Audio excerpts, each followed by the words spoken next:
Will vaccines force a sooner than expected economic rebound? The Bank of Canada thinks it might, and it's responding. Tyler Orton with Business in Vancouver joins us now. And good morning, Tyler. If interest rates rise next year, how will that affect our dollar and real estate market? Well, the thing that we need to consider is that we are at a very record low overnight rate as it stands, and that has had big impacts on mortgage rates. Very, very low. It's creating much more cheap debt than we previously had available to us.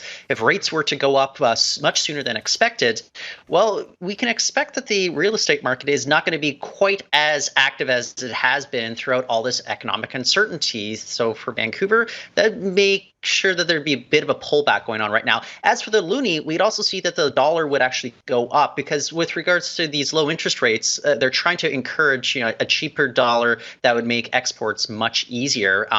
With rates going up, that would not have to be the case anymore. There'd be more power for Canadians if they're traveling overseas because, of course, they would have a vaccine in them once again. So one thing that we have to keep an eye out for as the Bank of Canada is actually hinting towards that possibility much sooner than expected. Wow, so much hinging on those vaccines. All right, there's some bad news for the happiest place on earth. Can you tell us about the cuts that are coming to Disney parks?